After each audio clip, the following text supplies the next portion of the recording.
नमस्कार दोस्तों, मैं बनवाला स्वागत करता हूं आपका अपने YouTube चैनल मैथ्स स्टडी है पर। अगर आप हमारे चैनल पर पहली बार है तो कृपया चैनल को सब्सक्राइब कर ले और बेल आइकन को जरूर दबाएं ताकि आप सबसे पहले हमारी वीडियो देख पाए। दोस्तों शुरू करते हैं आज class model paper second and first. Second and first क्यों लिखा है मैंने, क्योंकि सेकंड के 2-3% बच गए वो भी करेंगे और फर्स्ट जो 2018 का मैंने मॉडल पेपर करवाया था उसके 2-3% बचे हुए थे वो भी कराऊंगा। कहने का मतलब क्या है कि आप आज कितने नंबर कमाने वाले हैं, 6 नंबर कमाने वाले हैं। यानी 6 नंबर के बड़े बड़े प्रश्न हैं सारे। जो फर्स्ट मॉडल पेपर उनके बचे हुए प्रश्न भी 6 नंबर के हैं और सेकंड मॉडल पेपर के भी जो बचे हुए प्रश्न हैं वो सारे कितने नंबर के हैं, 6 नंबर के हैं। ठीक है, तो फटाफट से वीडियो को लाइक कर दीजिए, अपने दोस्तों के साथ शेयर कर दीजिए और पेन कॉपी किताब लेके एक पॉजिटिव एनर्जी के साथ तैयार हो जाइए। ठीक है, देखो एक मैं आपसे रिक्वेस्ट करूँगा कि कुछ बच्चे क्या करते हैं कि जैसे मोबाइल से यूट्यूब निकाला, यूट्यूब से बेड पर पड़े या फिर खाना खाते समय या रास्ते में चलते समय, ठीक है, मतलब वीडियो देखते हैं, वो तैयारी करते हैं एग्ज़ाम की। तो मैं बता दूं उनको कोई आवश्यकता नहीं। ये मदारी वाला खेल नहीं है जो जहाँ से देखेंगे वहीं से समझ में आ जाएगा। जब तक आप पूरी क्लास से कंटिन्यू नहीं लोगे तब तक कुछ नहीं होने वाला है। समझ में आया ना? तो ये नहीं है कि आपने वीडियो को क्लिक किया, 2 मिनट देखा और उसके बाद में स्किप कर दिया। तो आप वीडियो को देखना ही मत। अगर आप ऐसा करते हैं तो वीडियो को देखने की कोई ज़रूरी नहीं है।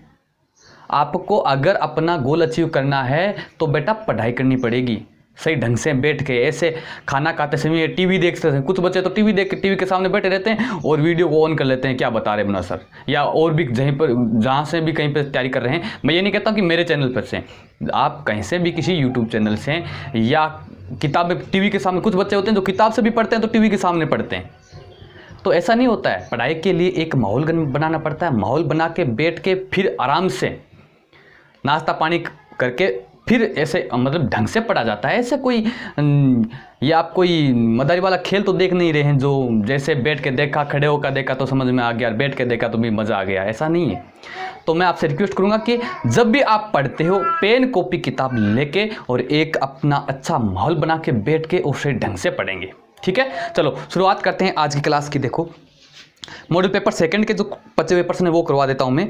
मॉडल पेपर सेकंड के 28 प्रश्न हो गए थे, 29 और 30वां प्रश्न करते हैं। ठीक है, चलो तो 29वां प्रश्न पढ़ो, आपकी स्क्रीन पर दे रखा है। क्या है कि सिद्ध कीजिए कि वर्त की 2 जीवाओं में से बड़ी जीवा केंद्र के निकट होती है। बहुत इंपॉर्टेंट प्रश्न है, देखो ध्यान दो, एग्जाम में आ सकता है। क्या कह रहा है कि जैसे मान लो एक वर्त है और इसमें 2 जीवाएं, एक तो बड़ी है और एक छोटी जीवा है। कोई सी दो जीवा खींच लो, जैसे ए बी और सी डी। ये 2 जीवाएं हैं जिसमें एक बड़ी जीवा है और एक छोटी जीवा है। ठीक है, क्या करेंगे देखो प्रश्न नंबर 29 क्या करेंगे देखो, बहुत ही अच्छा शानदार है, समझने की कोशिश करेंगे, मैं आपको समझाऊंगा। देखो दिया गया क्या है, दिया गया ओ केंद्र का वृत्त, ओ केंद्र का वृत्त जिसमें ए बी जीवा बड़ी है सी डी जीवा। यानी ए बी जीवा है वो सी डी से क्या बड़ी है, हमने मान लिया। ठीक है, अब ये क्या कह रहा है, ये बड़ी जीवा, थोड़ी सी बड़ी कर देते हैं भाई इसको ताकि आपको अच्छे से समझ में आ जाएगा। ऐसे बराबर लग रही है ना ए बी। अब सिद्ध क्या करना है कि जो बड़ी जीवा है वो केंद्र के निकट है, किसकी बजाय, सी डी जीवा की। तो केंद्र से इसकी दूरी मैंने मान ली क्या है और इसकी दूरी मान ली। ये ओ बिंदु है बीच में, ये एम मान लो, ये एन मान लो। समझ में आ गया ना? देखो इसकी तो ओ एम दूरी है केंद्र से, इसकी ओ एन दूरी है केंद्र से। ठीक है, ये दे रखा है।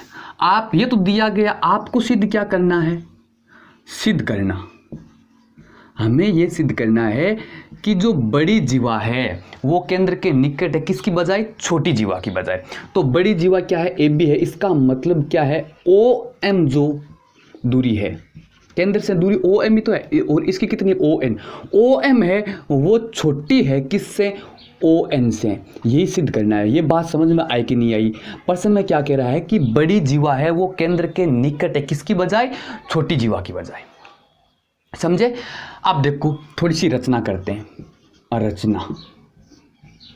रचना में क्या है, आपको क्या कर लेना है, ओ को बी से मिला देना है और ओ को डी से मिला देना है। तो क्या लिखेंगे, केंद्र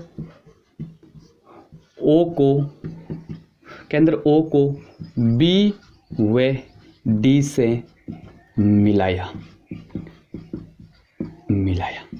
ये आपने क्या कर दी, रचना कर दी। ठीक है, अब देखियो एम ओ और ओ एन क्या है, केंद्र से इन जीवों की दूरियां हैं, और दूरियां तो ये यहां पर क्या होगी, लंब होगी। क्या होगी, लंब होगी, सारे जानते हैं। अब केंद्र से जीवा पर डाला गया लंब के जीवा क्यों का क्या करता है, समद्विभाजित करता है। क्या करता है, समद्विभाजित करता है। तो आप क्या लिखेंगे, उपपत्ति। ये रचना कर ली, अब उपपत्ति करते हैं। अब क्या लिखेंगे, देखो कि एम बी, मैं ये भुजा ले रहा हूं, एम क्यों नहीं ले रहा हूं, देखो दो त्रिभुज बन रहे, इन दो त्रिभुजों के सहारे मैं ये सिद्ध करूंगा कि ओ एम है वो छोटी है ओ एन से। समझ में आ गई बात आपको। तो एम बी बराबर 1/2 ए बी। देखो इसका कारण लिख देंगे कि ओ एम है वो लंब है ए बी पर। ये लंब है, तो आप देख रहे हैं कि जो एम बी है वो इस ए बी की क्या है, आधी है, क्योंकि ये समद्विभाजित बिंदु है, ये बीच वाला बिंदु है। इसका मतलब एम बी है वो ए बी की क्या है, आधी है। इसी प्रकार आप देखो कि एन डी बराबर एन डी भी क्या है, आधी है किसकी, सी डी की। 1/2 का मतलब क्या है, आधा, सी डी। और इसका भी आप कारण लिख देंगे कि ओ एन जो है वो लंब है सी डी पर। ये बात समझ में आ गई ना आपको। यहां तक किसी को कोई दिक्कत है तो बताओ।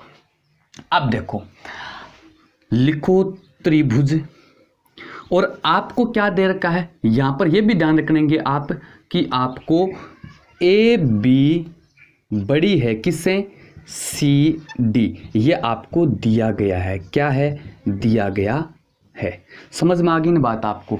अब क्या करेंगे, त्रिभुज एम या बी एम ओ में कुछ भी लिख दो, बी एम ओ में बोधायन परिमेय से। अब देखो ये समकोण त्रिभुज है। क्या है, ये समकोण त्रिभुज है। आपको क्या करना है, एम बी के संबंध में मतलब परिमेय लगानी है। तो क्या करेंगे, एम बी का स्क्वायर बराबर, देखो ये 90 डिग्री का है, तो कर्ण तो क्या है, ओ बी है ना। तो क्या करेंगे, एम बी बराबर क्या हो जाएगा, ओ बी का स्क्वायर माइनस ओ एम का स्क्वायर। ओ एम का स्क्वायर किसका, ओ एम का स्क्वायर। यहां तक किसी को कोई दिक्कत है तो बताओ, कोई समस्या है तो बताओ। अब देखो ये समीकरण नंबर 1 मान लो, या फिर आप इसमें क्या करेंगे, देखो एम बी लेके आया मैं और इधर से क्या लेके आऊंगा, एन डी, क्योंकि एम बी और एन डी में मेरे पास में एक संबंध है। देखो यहां से, ठीक है। अब देखो ये एम बी आ गया। इसी प्रकार त्रिभुज डी एन ओ में भी क्या लगाएंगे, आप बोधायन परिमेय लगा दो। तो एन डी बराबर, एन डी क्या है, आधार है ना, तो एन डी का स्क्वायर बराबर, एन डी का स्क्वायर बराबर क्या हो जाएगा, कर्ण क्या है 90 का, ये कौन है तो कर्ण 90 के सामने का, ओ डी स्क्वायर, तो ओ डी स्क्वायर माइनस लंब निकाल दो ओ एन का स्क्वायर। ये समीकरण नंबर 2। ये दोनों समीकरण कैसे आई आपको पता चल गया, दोनों त्रिभुजों से लेके आया हूं मैं। देखो ये एम बी क्या है, आधार है, ये लंब है, ये कर्ण है। तो क्या है, आधार बराबर कर्ण का स्क्वायर माइनस लंब का स्क्वायर होता है। इसी प्रकार इस त्रिभुज में देखो आप एन डी ये आपका आधार है, तो आधार का स्क्वायर बराबर लंब का कर्ण का स्क्वायर माइनस लंब का स्क्वायर। ठीक है। अब आप क्या लिखो, चूंकि कि ए बी बड़ी है किससे, सी डी से। ये दिया गया है, देखो यहां लिखा गया है, ये बड़ी है, सॉरी बराबर नहीं, बड़ी। अब देखो 2 से विभाजित करने पर अब ये जो ए समीका है मेरे पास समीकरण, ये क्या है, ए समीका बोलते हैं। इस ए समीका को मैंने 2 से विभाजित किया तो क्या आ जाएगा, 1/2 AB ग्रेटर देन 1/2 CD, यानी 1/2। देखो AB CD से बड़ी है तो AB का आधा भी क्या होगा, CD से बड़ा हो, CD के आधे से बड़ा होगा। समझ में आ रही है मेरी बात? देखो ध्यान दो भाई कि जैसे 10 बड़ा है 4 से, तो 10 का आधा 5 और 4 का आधा कितना 2।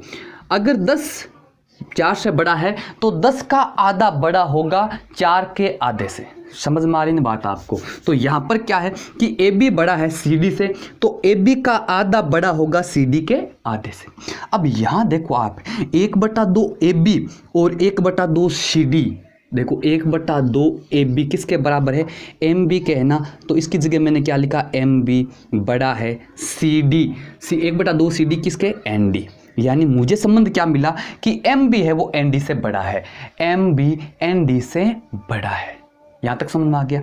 अब देखो ध्यान से समझना भाई कि यदि MB ND से बड़ा है तो MB का स्क्वायर भी ND के स्क्वायर से बड़ा होगा। ध्यान दो मेरी तरफ, जैसे 3 बड़ा है 2 से तो 3 का स्क्वायर 9 और 2 का स्क्वायर 4। कहने का मतलब जब 3 2 से बड़ा है, जब 3 2 से बड़ा है तो 3 का स्क्वायर बड़ा होगा किससे, 2 के स्क्वायर से। इसका मतलब मैं क्या कर दूं भाई, इसको क्या लिख दूं मैं, MB का स्क्वायर बड़ा होगा ND के स्क्वायर से।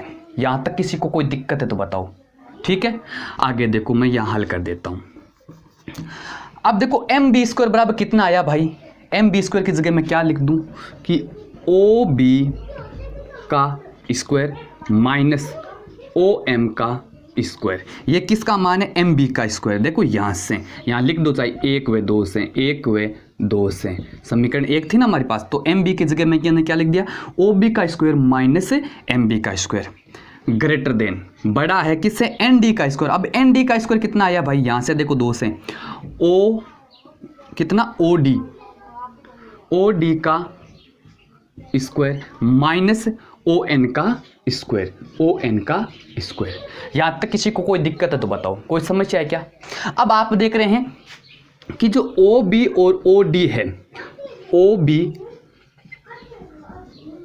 OB बराबर है OD। OB और OD बराबर क्यों है, देखो भाई ये केंद्र है तो ये त्रिज्या नहीं है क्या, और ये भी त्रिज्या है तो ये दोनों क्या है, त्रिज्या है, तो ये दोनों बराबर है। अब मैं क्या करूं, इस समीका से OB और OD ये दोनों क्या है, बराबर है, तो मैं इसको इधर लेके आऊंगा तो ये माइनस का हो जाएगा, ये क्या हो जाएगा, कट जाएगा। समझ में आई क्या बात, ये बात समझ में आई कि नहीं आई? OB और OD बराबर है तो इनका स्क्वायर भी क्या होगा, बराबर होगा। मैं इस OD को इधर लेके आऊंगा तो ये आपस में क्या है, कट जाएंगे। ये बात समझ में आ गई क्या? यदि आपको ये बात समझ में नहीं है तो आप भाई लिख सकते हैं, इसको OD को इधर लाके और फिर इसको काट सकते हैं। आप क्या लिख देंगे, यहां पर कारण लिख दो कि OB OD बराबर है। इसका कारण क्या है, त्रिज्याएं हैं, और एक ही वृत्त की त्रिज्या क्या होती है, बराबर होती है, तो इन दोनों का मान क्या है, बराबर है। ये इधर आके ये दोनों क्या हो जाएंगे, कैंसिल हो जाएंगे, ये प्लस का ये माइनस का, बचा क्या, माइनस OM स्क्वायर। इधर क्या बचा, बड़ा है माइनस ON का स्क्वायर। समझ में आ गई ना बात आपको? यहां तक किसी को कोई दिक्कत है तो बताओ? अब देखो ये माइनस और ये माइनस, दोनों तरफ माइनस है तो दोनों तरफ के माइनस क्या हो जाएंगे, कैंसिल हो जाएंगे। कैसे, ये माइनस उसके बट्टे में जाएगा, माइनस से कट जाएगा। समझ में आ रही का, माइनस से माइनस कट जाएगा, यानी इसी को मैं क्या लिख सकता हूं कि OM का स्क्वायर बड़ा है ON के स्क्वायर से। OM का स्क्वायर बड़ा है, सॉरी देखो ये माइनस और ये माइनस, इसको समझने की कोशिश करेंगे। देखो जैसे मान लो -3 बड़ा है -2 बड़ा है -3 से। इस चीज़ को समझ, देखो यहाँ पर आप गलती मत कर देना, ध्यान से करना है, बहुत इंपॉर्टेंट पर्सन है। यहाँ देखो आप कि -2 बड़ा है -3 से।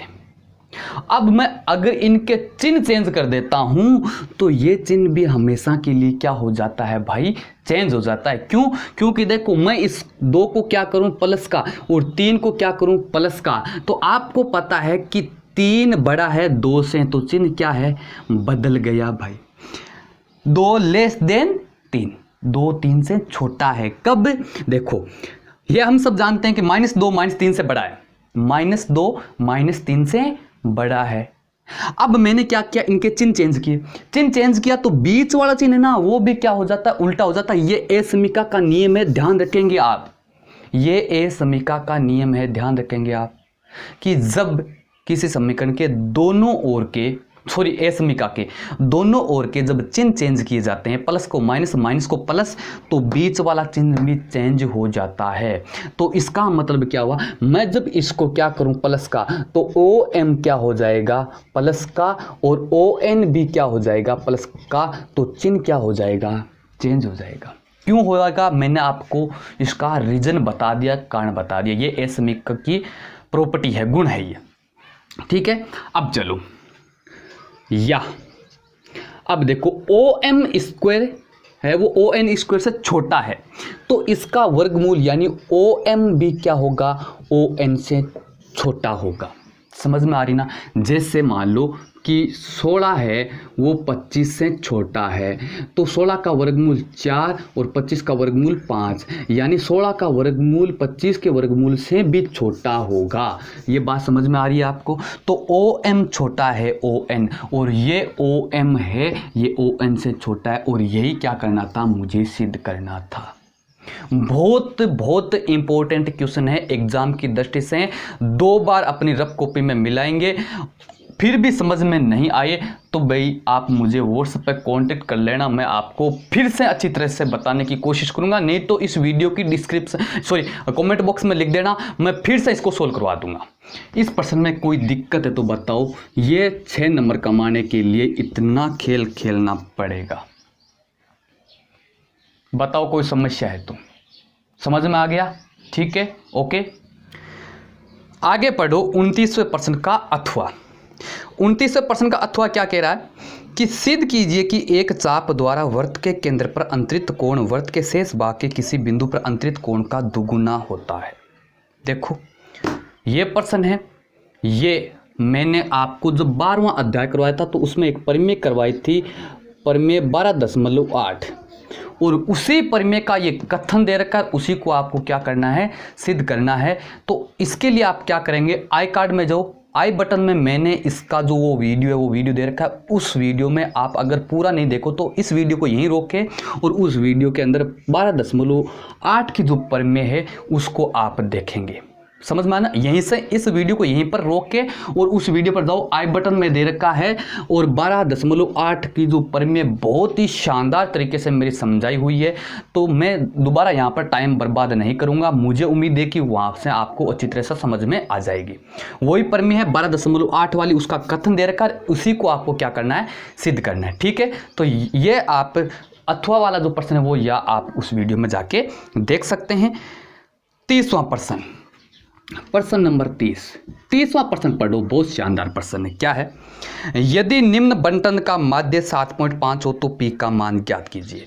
देखो 30वें के अंदर क्या दे रखा है, 2 पार्ट दे रखे हैं। ए पार्ट में बताने जा रहा हूं। क्या कह रहा है कि पी का मान ज्ञात करना है। आंकड़े आपको इधर दे रखे हैं तो सारणी बना लो। आपको दे रखा है एक्स, आपको दे रखा है एफ, ठीक है। तो एफ एक्स लिख लो भाई, 3 5 7, 3 5 7, 9 11 13, 9 11 और 13। इसके साथ में इनकी बारंबारता दे रखी है 6 8 15 पी 8 4। ये आपको आंकड़े दे रखे हैं और इसके साथ में क्या दे रखा है, लिखो भाई, दिया गया आपको दे रखा है कि इन आंकड़ों का माध्य x बराबर कितना दे रखा है, 7.5 दे रखा है, और आपको p बराबर ज्ञात करना है। इस p की वैल्यू ज्ञात करने की, इस p का मान क्या होगा। कैसे करेंगे, देखो आपको पता है कि जब आप समांतर माध्य का सूत्र लगाएंगे तो आपको क्या क्या चाहिए, सिग्मा एफ एक्स बटा सिग्मा एफ होता है। तो आप पहले तो क्या ज्ञात करो, सिग्मा एफ एक्स ज्ञात करो। पहले क्या ज्ञात करो, एफ एक्स ज्ञात करो कि एफ एक्स आपके पास क्या है, ठीक है। सिग्मा एफ तो मैं इनको ऐड कर लूँगा तो सिग्मा एफ आ जाएगा, सिग्मा एफ एक्स। तो आपको क्या करना है, एक्स और एफ एक्स ज्ञात करना है। एफ एक्स का मतलब इन दोनों का गुणा, 6 18, 8 5 40, 17 5 100, 17 7 105 और 9 को पी से गुणा किया तो 9 पी और 11 8 88 और 13 चौके 52। आपने क्या ज्ञात कर लिया, एफ एक्स। सूत्र में क्या चाहिए, सिग्मा एफ एक्स। देखो सिग्मा का मतलब क्या होता है, सिग्मा का मतलब होता है, सिग्मा एफ एक्स का मतलब जो एफ एक्स की जो राशि है उन सभी का योग। ये सिग्मा जो एक वर्ड है, ये ग्रीक वर्णमाला का जो वर्ड है, इसका मतलब होता है योग। तो आपको क्या चाहिए, सिग्मा एफ चाहिए। तो सिग्मा एफ का मतलब है इनका योग कर लो। तो 8 6 14, 14 और 15 कितने हो जाएंगे, 29, 29 और 8 37, 37 4 41, 41। तो ये संख्या होगी, प्लस में क्या है, पी। समझ में आ गया ना। यानी सिग्मा एफ का मान कितना आएगा, 41 plus P. Sigma F x ज्ञात कर लो, सिग्मा एफ एक्स। योग करो इनका, 8 और 5 13, 13 और 8 कितने होगी, 21, 21 और 2 23, 23 का 3 केरी 2, 2 और 3, 3 और 4 7, 7 और 8 15, 15 5 20 केरी 2, 2 और 1 ये 3, 303। तो ये संख्या का योग हो गया और प्लस में 9 पी, 9 पी। ये बात समझ में आई क्या आपको। देखो आपको एफ एक्स का जब योग किया तो 41 तो संख्याओं का योग आ गया, प्लस में क्या है, पी। एफ एक्स का जब आपने योग किया तो संख्याओं का योग आ गया 303 प्लस 9 पी। समझ में आ गया। अब आप क्या लिखेंगे, इसको हल कर लो। चूंकि माध्य x बराबर कितना दे रखा है, 7.5। माध्य x का सूत्र क्या होता है, आप जानते हैं, सिग्मा एफ एक्स बटा सिग्मा एफ बराबर कितना, 7.5। सिग्मा एफ एक्स का मान कितना है, रख दो। सिग्मा एफ एक्स का मान दे रखा है 303 प्लस कितना, 9 पी, 303 प्लस 9 पी बटा सिग्मा एफ का मान कितना है, 41 प्लस पी बराबर कितना, 7.5। समझ में आ गया ना। केवल क्या रखा मैंने, सिग्मा एफ एक्स और सिग्मा एफ का मान इस सूत्र में रखा है, बराबर 7.5 आपको दे रखा है। क्लियर हो गया, यहाँ तक किसी को कोई दिक्कत है तो बताओ। बहुत ही इंपॉर्टेंट क्वेश्चन है एग्जाम की दृष्टि से। अब क्या कर लेंगे, देखो 303 प्लस 9 पी बराबर, ये 41 प्लस पी है, ये इधर जाके 7.5 से क्या हो जाएगा, गुणा। यानी 7.5 इधर पहले से हैं, इसको गुणा कर देंगे किससे, 41 प्लस पी से। अब देखो आप केवल 41 हैं, कुछ बच्चे क्या करते हैं 7.5 गुणा 41 प्लस पी, ये गलत है, ये ऐसा नहीं करना है, ये पूरा कोष्टक गुणा होगा। इसका मतलब तो क्या है, 7.5 केवल 41 से गुणा हो रहा है। समझ आ गई बात आपको। आगे हल कर लो। आगे क्या करेंगे आप देखो, 303 प्लस 9 पी और इधर क्या है 7.5 गुना 41 प्लस पी, तो 303 प्लस 9 पी बराबर 7.5 को अंदर गुणा कर देते। तो 7.5 को देखो, 75 को 1 से गुणा किया तो 75 केरी गई 7, 75 को जब 4 से गुणा किया तो 75 दूना कितने होते हैं, 150, और 150 को दुगुना 300, तो 300 और 7 कितना हो गया, 307। एक अंक के बाद में पॉइंट, क्योंकि यहाँ पर पॉइंट है तो एक अंक के बाद में क्या लग गया, पॉइंट लग गया। समझ में आ गई। तो क्या आया 307.5 प्लस 7.5 को पी से गुणा किया तो 7.5 पी आ गया। अब आपको तो पी का मान चाहिए, तो जो पी वाले पद है उसको इधर ले और संख्या को उधर ले जाओ। तो क्या करेंगे, 9 पी इधर है, 7.5 पी इधर आके माइनस का 7.5 पी बराबर 307.5 इधर है, ये 303 उधर जाके माइनस का 303 हो जाएगा। अब क्या करेंगे, 9 पी में से 7.5 पी घटाएंगे तो कितना बचा, 1.5 पी बराबर 307 में से 303 चला गया, तो 307 में से 303 जाएगा तो 4 और आगे क्या है, पॉइंट।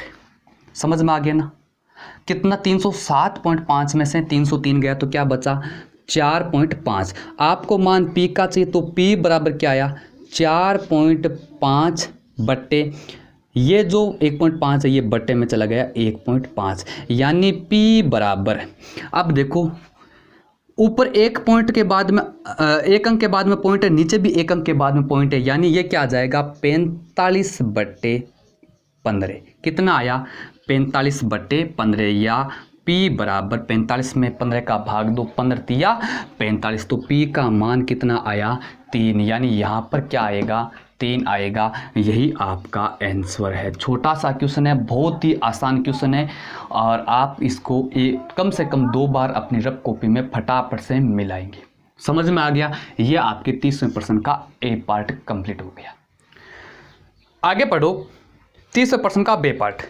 बे पार्ट क्या कह रहा है? निम्न बारंबारता बंटन का बहुलक ज्ञात कीजिए। देखो प्रश्न नंबर 30 का बे पार्ट कैसे हल करेंगे। देखो पहले तो क्या कर लो, बारंबार जो आपको बारंबारता बंट दे रखा वो लिख लो, वर्ग दे रखा है, और इधर आपको क्या दे रखा है बारंबारता दे रखी है। बारंबारता क्या दे रखी है 0 से 20, 20 से 40, 40 से 60, 60 से 80 और 80 से 100, 60 से 80 और 80 से 100। ये आपको बारंबारता का वर्ग दे रखा है, और बारंबारता दे रखी है आपको 3, 15, 24, 8 और 5। ये आपको क्या दे रखी है, आपकी टेबल दे रखी है। इन आंकड़ों का आपको क्या क्या करना है, बहुलक याद करना है। तो बहुलक तो माध्य और माध्य का दोनों से सबसे इजी है। क्या कर दो, देखो आपको पता है क्या लिखो, सबसे बड़ी बारंबारता। सबसे पहले क्या कर लो, सबसे बड़ी बारंबारता बराबर कितनी है, इनमें देख लो 3, 15, 24, 8, 5। 24 है, कोई दिक्कत नहीं है, 24 है। अतः 24 है तो 24 का वर्ग क्या होगा, तो बहुलक का वर्ग क्या हो गया 40 और 60। अतः यहां लिख लो बहुलक वर्ग कौन सा होगा, बहुलक वर्ग कौन सा होगा 40 60 होगा।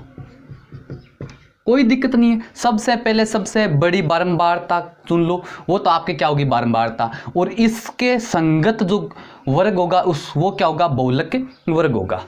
अब क्या करना है, इसलिए L बराबर होता है बहुलक की जो सीमा उसकी नीचे वाली सीमा, लोवेस्ट सीमा, नीचे वाली सीमा। L का मतलब लो लिमिट है ना। तो लो लिमिट कितनी है, एक तो 40 है, एक 60 है, तो नीचे वाली क्या है 40। ठीक है। उसके बाद में आपकी F1 का मतलब है बहुलक की बारंबारता कितनी है 24। उसके बाद में आपको चाहिए F0 का मतलब है कि इस बहुलक से इस बारंबारता से पहले वाली बारंबारता कितनी है 15। फिर उसके बाद में F2 का मतलब होता है F1 के बाद वाली या आगे 8। और H बराबर है कि बहुलक की ऊंचाई कितनी, ऊंचाई का मतलब है कि इनका अंतर कितना है, 20 का अंतर आ रहा है, तो H बराबर कितना आया 20। यहां तक अगर आपको कोई दिक्कत नहीं है तो आगे हल करने में कोई दिक्कत नहीं है। समझ में आ गया? देखो ध्यान से देखो क्या किया, जो आंकड़े दे रखे हैं उन आंकड़ों में सबसे बड़ी बारंबारता चुन ली हमने, तो वो होगी आपकी बारंबारता। उसके सामने का वर्ग है वो आपका क्या होगा बहुलक वर्ग होगा। उस वर्ग की जो नीचे वाली सीमा है वो होता है L का मान। वो जो बारंबारता है उसको बोलते हैं F1। उससे पहली F0 देखो, F0, F1 और F2। जो आपकी बारंबारता है वो तो F1, उससे पहले वाली F0, उसके बाद वाली F2। और H का मतलब क्या होता है, उस बारंबारता की सीमाओं का अंतर कितना है 20। समझ में आ गया? अब आपको क्या ज्ञात करना है, बहुलक कर लो भाई, कोई दिक्कत नहीं है। बहुलक बराबर क्या होता है सूत्र, L plus कोष्टक F1 minus F0। ये सूत्र आपको याद करने पड़ेंगे भाई, इनका कोई इलाज नहीं है। माइनस से F2 और इसको गुणा करना है H से। ये आपका बहुलक का सूत्र है।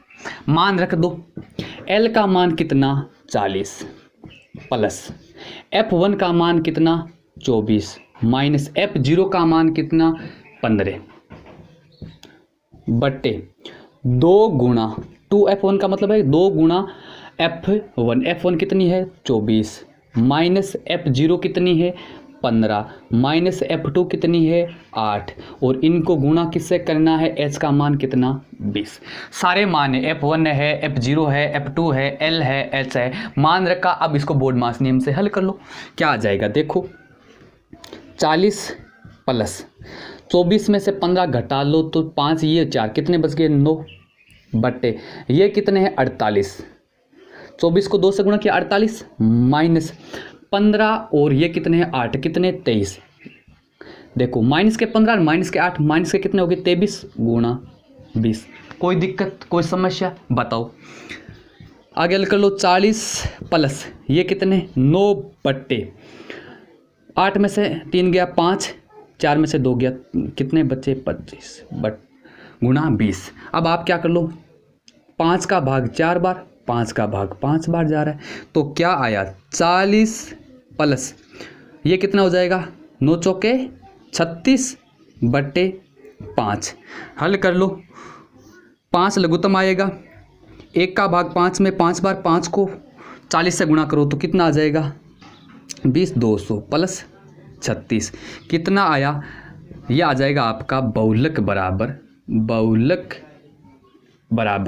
200 और 36 कितने हो गए 236 बट्टे 5 भाग दे लो 236 में 5 का भाग कितनी बार जाएगा देखो 23 में गया 4 बार 20 बच गए 3 के आगे 6 लिखूंगा 36 7 पंजो 35 बच गया 1 10 2 बार यानी 47.2 आया। कितना आया 47.2। देखो उत्तर हमेशा इसके बीच में आएगा जो आपका बहुलक वर्ग था ना उसके बीच में आएगा। यही आपका क्या है आंसर है।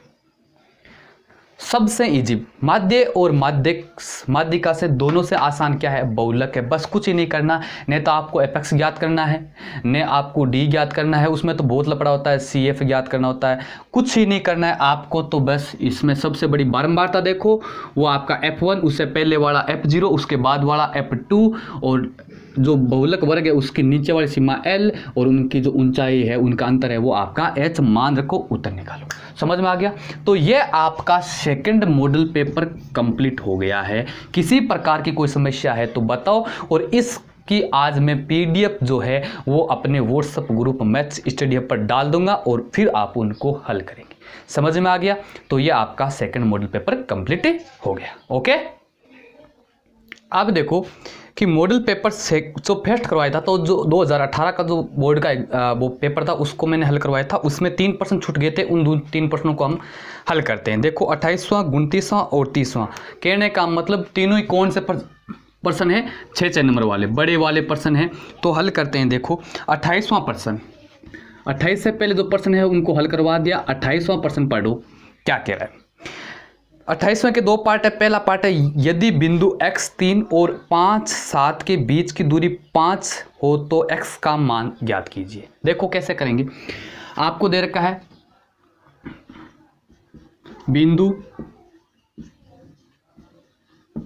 बिंदुओं कौन कौन सा x और 3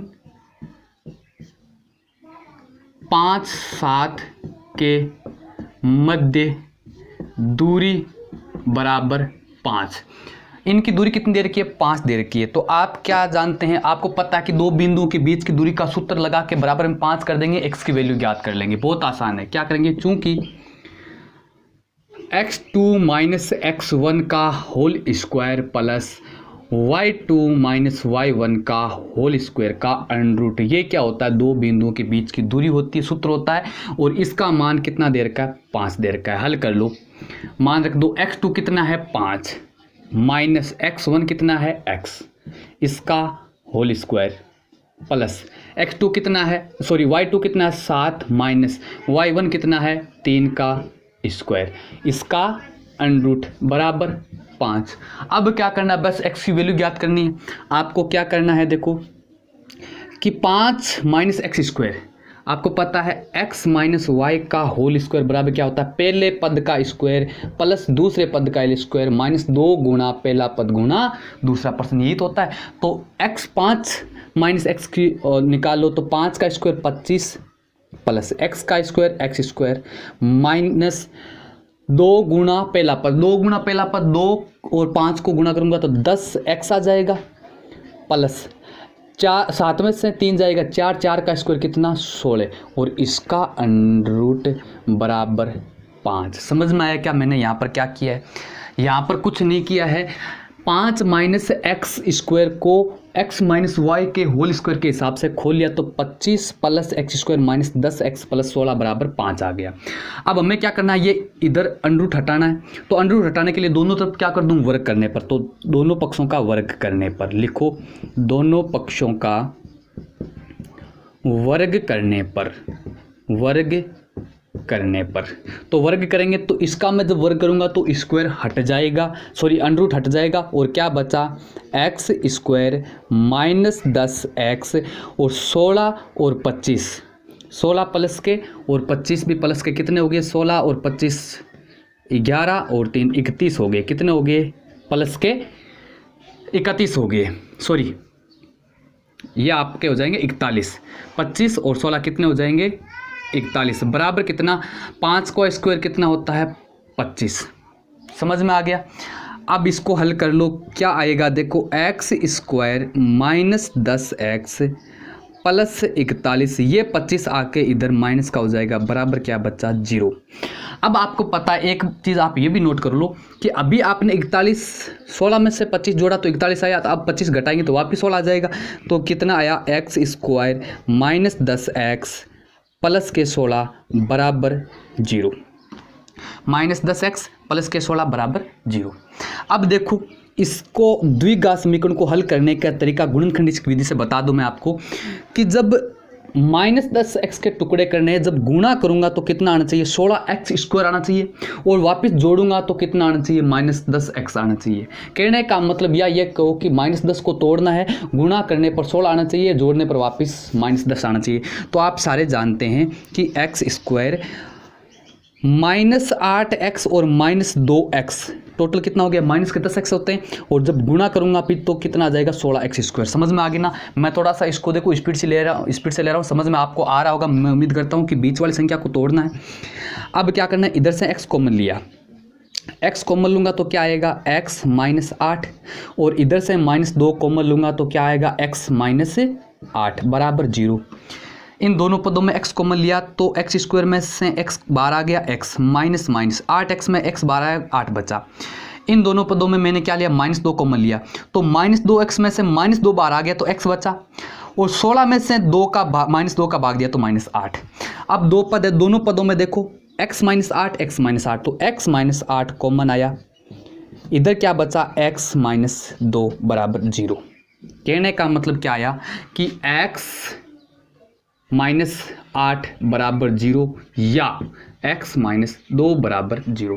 समझ में आ रहे हैं। ध्यान से देखो कि ये जो समीकरण है इसमें देखो बराबर दो राशियों का गुणा 0 आ रहा है। इसका मतलब या तो ये राशि 0 है या ये राशि 0 है या दोनों ही 0 है। तो इधर से x बराबर क्या आया 8 और इधर से x बराबर कितना आया 2।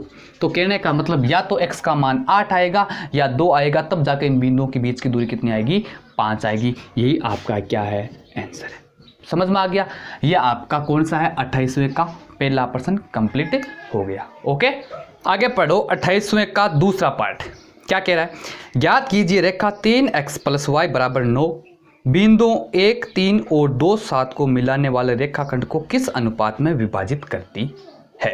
देखो प्रश्न नंबर 28 का दूसरा पार्ट क्या करेंगे। देखो आपको कह रहा है कि एक समीकरण दे रखी है तो क्या लिख दो, माना कौन सी रेखा दे रखी है x प्लस वाई बराबर 9। ये एक रेखा है, बिंदुओं, अब इन बिंदुओं का नाम दे लो, एक का नाम दे लो 1, 3 व b, 2, 7 को P बिंदु पर लेमदा अनुपात 1 में पर लेमदा अनुपात 1 अनुपात में विभाजित करती है, विभाजित करती है। देखो हमने क्या मान लिया कि ये जो रेखा, ये एक रेखा है, अगर इसको हम ग्राफ में दर्शाएंगे तो इसकी क्या आती है, एक रेखा आती है। ये जो रेखा है ये इन बिंदुओं को P बिंदु पर लेमदा अनुपात 1 अनुपात में विभाजित करती है, ये हमने मान लिया है। ठीक है, अब आपको पता है कि P के निर्देशांक क्या होंगे, अतः P, अब P के निर्देशांक क्या होते हैं आपको पता है। जैसे ये AB क्या है, एक रेखाखंड है और इसको कोई बिंदु बीच में M1 अनुपात M2 में विभाजित करता है, तो उसके निर्देशांक आप जानते हैं ना, M1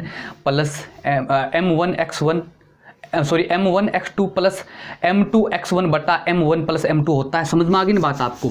तो इसके निर्देशांक क्या है, अतः P क्या हो जाएगा, M1x2 प्लस M2x1 बट्टे क्या आ जाएगा, M1 प्लस M2। ये तो x का निर्देशांक है। और y का क्या होगा, M1y2 प्लस M2y1 बट्टे M1 प्लस M2 होता है। तो P के निर्देशांक लगा लो भाई। अब देखो यहाँ से देखो आप, M1 कितना आपका लेमडा और x2 कितना है 2। यहाँ से इन दोनों बिंदुओं से देखो, इन दोनों बिंदुओं से तो 2 लेमडा। समझ में आ गई क्या आपको ये बात जो मैं कह रहा हूँ। M1 आपका क्या है, लेमडा है। M2 कितना है, 1 है। और यहाँ देखो आप कि x1 1, x2 2, y1 3, y2 7। तो यहाँ से आप M1 लेमडा और x2 कितना है 2, तो 2 लेमडा प्लस M2 कितना है 1 और x1 कितना है 1, तो 1 को 1 से गुणा किया 1 प्लस M1 M2 को योग करेंगे तो लेमडा प्लस 1 आएगा। समझ में आ गया। y के निर्देशांक में देखो M1 लेमडा है और y1 क्या है 3 है, सॉरी y2 7 है, तो 7 लेमडा प्लस M2 क्या है 1 है, y1 कितना है 3, तो 1 को 3 से गुणा किया 3 बट्टे में क्या आएगा, लेमडा प्लस 1। ये बात समझ में आ गई सभी को। यहाँ मैंने क्या किया, P बिंदु के निर्देशांक निकाल लिए। किस हिसाब से, M1 का मान लेमडा, M2 का मान 1, और इन दोनों बिंदुओं के हिसाब से क्या निकाल लिया, यानी AB को P बिंदु लेमडा अनुपात 1 में विभाजित करता है, तो P के निर्देशांक सूत्र के अकॉर्डिंग आया। अब आपको पता है कि बिंदु P कहां पर स्थित है, 3x प्लस y बराबर 9 पर स्थित है। इसका मतलब ये x का मान, ये y का मान मैं इस समीकरण में रखूंगा, तो ये समीकरण क्या होनी चाहिए, संतुष्ट होनी चाहिए। संतुष्ट का मतलब मैं यहां रखूंगा तो मान कितना आना चाहिए 9। तो क्या लिखेंगे, चूंकि P 3x प्लस y बराबर 9 पर स्थित है, अतः क्या आएगा कि 3x की जगह क्या 2, 3 और x की जगह क्या करें 2 लेमडा प्लस 1 बटा लेमडा प्लस 1 से गुणा करेंगे, प्लस y की जगह क्या 7 लेमडा प्लस 3 बटा लेमडा प्लस 1 बराबर कितना आएगा, 9 आएगा। समझ में आ गई ना। P के निर्देशांक ज्ञात किया। P के निर्देशांक आप कहाँ रख दो, इस समीकरण में। जो x, ये तो x निर्देशांक होता है सारा आप जानते हैं, और ये क्या होता है y निर्देशांक। तो x की जगह ये रख दिया और y की जगह ये रख दिया।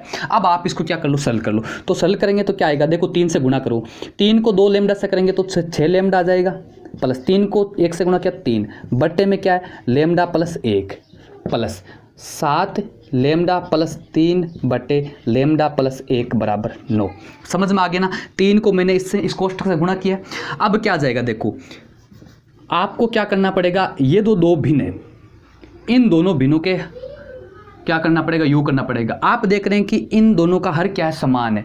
जब हर समान होता है तो हमेशा ध्यान रखो, जब हर समान होता है तो ऊपर वाली संख्या को सीधा ही जोड़ दो। सीधा का मतलब 6 लेमडा प्लस 3, ऊपर ये प्लस आगे क्या है 7 लेमडा प्लस 3 बट्टे में क्या है लेमडा प्लस 1। देखो ध्यान दो मेरी तरफ, जैसे आपके पास में 5/3 माइनस 7/3, अब इसको आपको लघुत्तम लेके गुणा वगैरह कुछ नहीं करना, आप देख रहे हैं कि दोनों का हर क्या है, सेम है।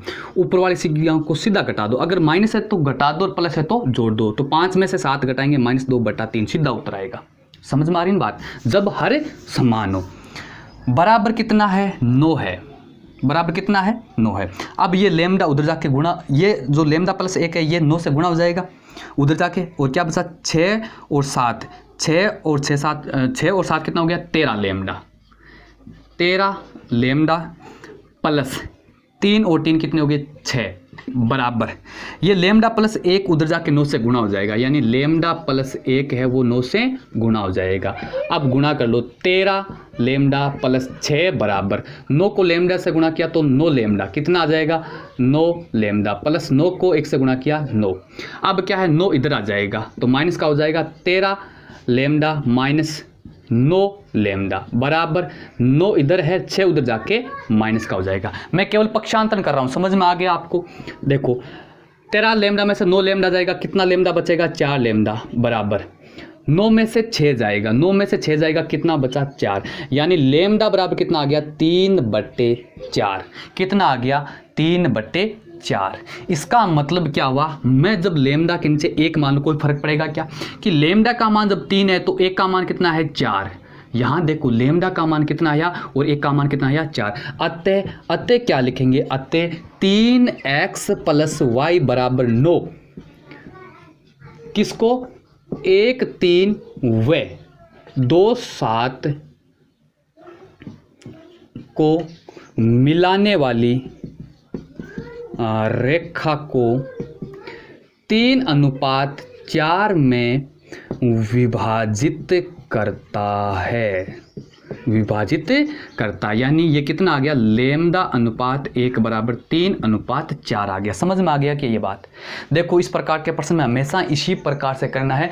मान लिया कि उन बिंदुओं को कोई बिंदु P लेमडा अनुपात 1 में विभाजित करता है तो P के निर्देशांक निकालो। किससे, लेमडा अनुपात 1 तो क्या आ जाएगा, m1 m2 आ जाएगा, और ये बिंदुओं में x1 और y1 x2 और y2 आपको दे रखा है, उस हिसाब से आप P के निर्देशांक निकालो। और वो P के निर्देशांक जो x और y के निर्देशांक है वो इस समीकरण को संतुष्ट करेंगे, क्योंकि ये बिंदु P है वो कहाँ स्थित है, इस पर स्थित होगा। इसलिए हमने क्या कर दिया, जहाँ पर x दे रखा है वहाँ पर x वाला निर्देशांक लिख दिया, y दे रखा है वहाँ पर y वाला निर्देशांक लिख दिया। उसके बाद में इसको हल कर लो बोर्डमास नियम के अनुसार और लेमडा और 1 का अनुपात निकालो, तो यही आपका अभिष्ट अनुपात है। समझ में आ गया? ये आपका 28वां प्रश्न कंप्लीट हो गया। ओके, आगे पढ़ो 29वां प्रश्न। 29वां प्रश्न क्या है, देखो कि ABC एक समकोण त्रिभुज है जिसका B कोण समकोण है।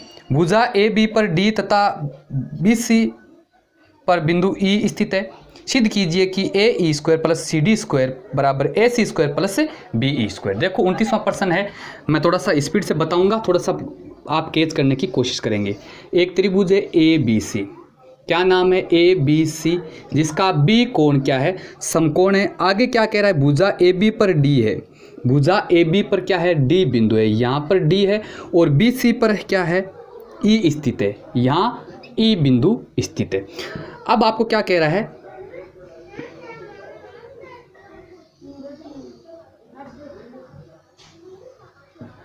आपको क्या सिद्ध करना है। देखो ये चित्र बनाया मैंने। 29वां प्रश्न कैसे हल करेंगे,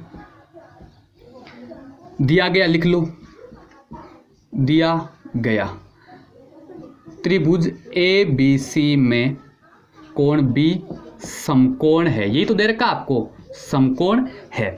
आगे देखो फिर लिख लो सिद्ध करना। सिद्ध करना, सिद्ध करने में क्या करना है भाई, AE का स्क्वायर प्लस CD का स्क्वायर बराबर AC का स्क्वायर प्लस DE का स्क्वायर। क्या करेंगे, देखो AE ये भुजा इसका स्क्वायर प्लस CD का स्क्वायर बराबर AC का स्क्वायर प्लस DE का स्क्वायर होता है। तो क्या करेंगे, देखो उपपत्ति, बोधायन प्रमेय पर आधारित छोटा सा प्रश्न है, क्या कर लो। देखो आपको पता है कि समकोण त्रिभुज ADE में ये समकोण त्रिभुज है तो इसमें बोधायन परिमेय है। तो क्या लिखो, त्रिभुज ए बी ई में कर्ण क्या है, ए ई, तो ए ई का स्क्वायर बराबर लंब क्या है, ए बी, तो ए बी का स्क्वायर प्लस आधार क्या हो जाएगा, बी ई का स्क्वायर, बी ई का स्क्वायर। ये समीकरण नंबर 1, ठीक है। उसके बाद में आप कौन सा ले लो, डी बी सी, त्रिभुज डी बी सी में, क्योंकि आपने देख लिया कि बी समकोण है तो ये सारे त्रिभुज में जो लिख रहा हूं वो सारे क्या है, समकोण है। इसमें भी क्या लग जाएगी, बोधायन परिमेय, डी बी सी में। अब डी बी सी में देखो, ये डी सी डी है ना, ये क्या है, कर्ण है, तो कर्ण का स्क्वायर सी डी का स्क्वायर बराबर लंब क्या है, डी बी का स्क्वायर प्लस बी सी का स्क्वायर, बी सी का स्क्वायर। ये समीकरण नंबर 2। समझ में आ गई बात आपको। अब देखो इधर वाला पार्ट तो आ रहा है A E square plus C D square, तो ए ई स्क्वायर और सी डी स्क्वायर, इन दोनों समीकरणों को जोड़ूंगा तो सिद्ध करने वाला ये पार्ट तो आ रहा है। समझ में आ गई बात आपको।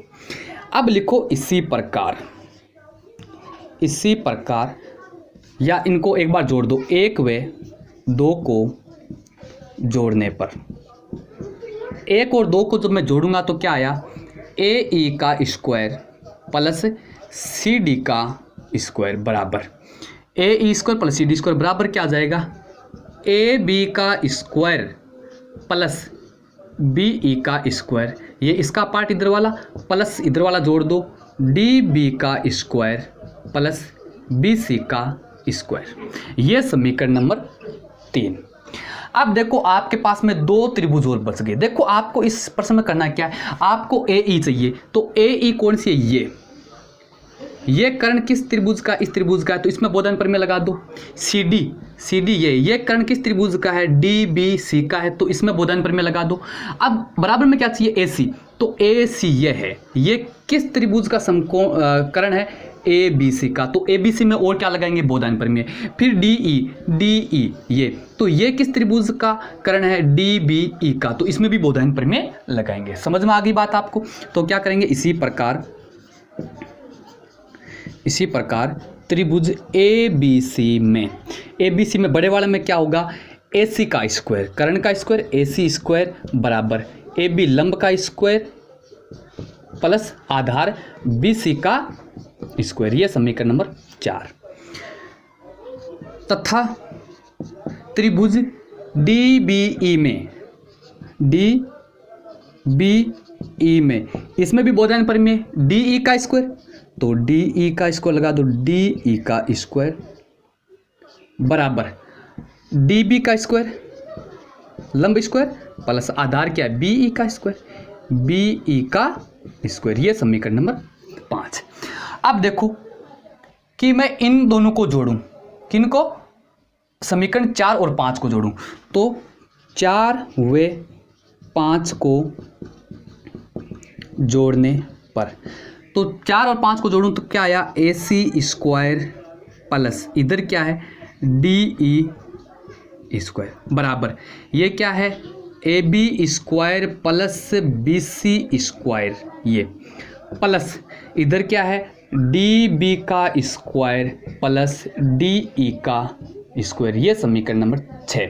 अब देखो 3 और 6 को देखो, 3 और 6 का ये पार्ट देखो, आर एच एस वाला, A B square B C square B E sorry एक मिनट, इसमें देखो बी ई था, ये बी ई, ये तो यहाँ पर बी ई आएगा, ये बी ई, ये देखो डी ई का स्क्वायर बराबर डी बी का स्क्वायर प्लस बी ई का स्क्वायर, तो ये तो ऐड किया मैंने, यानी इन दोनों का पार्ट आर एच एस बराबर आ रहा है। समझ में आ गई ना।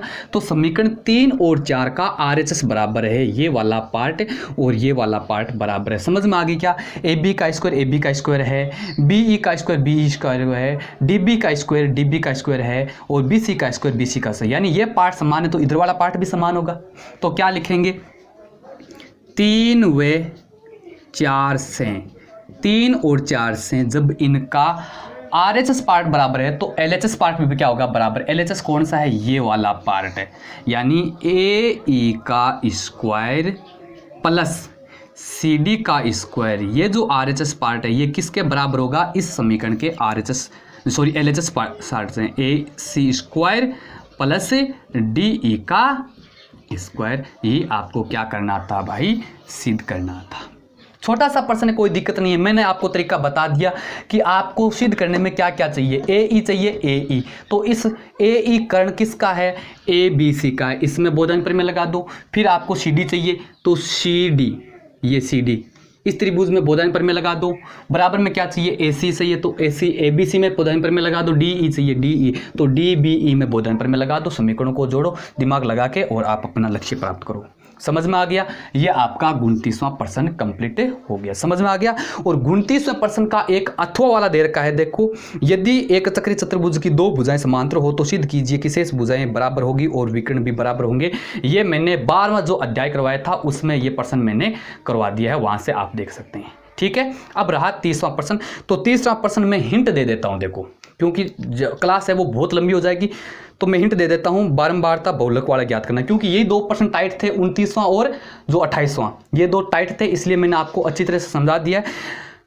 30वें में क्या करेंगे, माध्य ज्ञात करना है, x ज्ञात करना है, fx और x, sigma fx sigma f भाग दो उत्तर आया। बहुलक आप आसानी से ज्ञात कर सकते हैं। सबसे बड़ी बारंबारता और उसका संगत है वो बहुलक वर्ग आ जाएगा, उसकी लो सीमा है वो L का मान हो जाएगा, उसका अंतर है वो H का मान हो जाएगा, और सबसे बड़ी जो बारंबारता है वो आपकी F1 हो जाएगी, उससे पहले वाली F0, उसके बाद वाली F2। बहुलक बराबर L प्लस कोष्टक में F1 minus F1 minus F0 बटा 2 F1 minus F0 minus 2 F2 बराबर को किससे गुणा कर देंगे, आप ऐसे गुणा कर देंगे। उत्तर, ये सूत्र लगा के आप अपना आंसर निकाल सकते हैं। तो क्लास थोड़ी सी बड़ी हो गई है, एक एक प्रश्न को ध्यान से पढ़ेंगे।